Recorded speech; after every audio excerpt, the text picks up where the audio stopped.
Hi friends, तर कराडच्या लग्नाच्या भाग 3 मध्ये तुमच्या सगळ्यांचे स्वागत.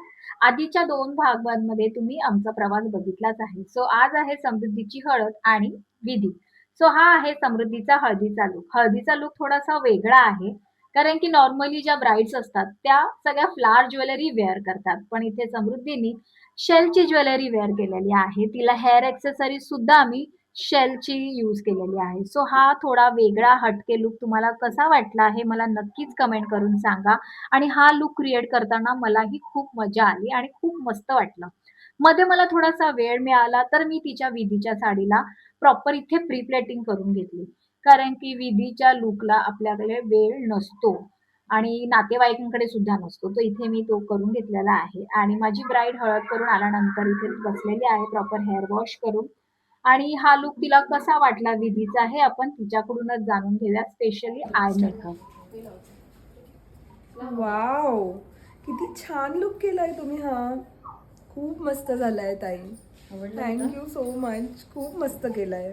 आपलं काय डिसाइडेड होतं? काहीच नाही, काहीच प्री प्लॅन नव्हतं.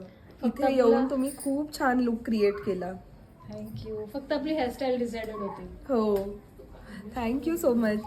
आणि जसं की ती इथे बोलली काही प्री प्लॅन नव्हतं आणि खरंच काहीच प्री प्लॅन नव्हतं. तिने तिची साडी मी बघितली, तिची ज्वेलरी बघितली आणि तिचा आय मेकअप मी इथे क्रिएट केला. काही थोडेसे फोटोज, व्हिडिओ मला इथे घेता आलेत कारण की लूक झाल्या फोटोग्राफर दादा तिला येऊन घेऊन गेले फोटोंसाठी. सो जे काही व्हिडिओ मी घेतलेले आहेत ते ह्या ब्लॉगमध्ये ॲड केलेले आहेत. हा छोटासा रिव्ह्यू माझ्या थँक्यू ताई. ब्राईडचा. I love you. तुम्ही खूप छान केलाय माझा लुक. मी तुम्हाला रिव्ह्यू नक्की देईन. नक्की बाय. आणि इथे माझ्या ब्राईडची छान अशी रॉयल अशी एंट्री झालेली आहे. तुम्ही बघू शकता खूप सुंदर अशी एंट्री झाली. नाही काही भपका नव्हता, काही असे फॉग वगैरे नव्हता, पण एंट्री तिची खरंच खूप रॉयल वाटत होती. आणि जी काही साडी होती, साडीवरती प्रॉपर ती ज्वेलरी तिच्या मॅच होत होती. त्यामुळे तो पूर्ण जो अटायर होता तो एखाद्या राणीसारखा झाला होता आणि खरंच ती खूप सुंदर दिसत होती. तिकडच्या नातेवाईकांनी आमचं खूप कौतुकही केलं. माझा प्रवास इथेच संपणार नव्हता कारण की नेक्स्ट डेला पालीला माझी ब्राईड होती. सो माझा कराडचा ब्लॉग तुम्हाला कसा वाटला हे मला नक्कीच कमेंट करून सांगा. आणि आम्ही रात्रीच लगेच पालीसाठी निघालो. सो पालीचेही ब्राईडचे लुक्स तुम्हाला बघायला आवडतील का? तिकडचा ब्लॉग बघायला आवडेल का? मला नक्कीच कमेंट करून सांगा. थँक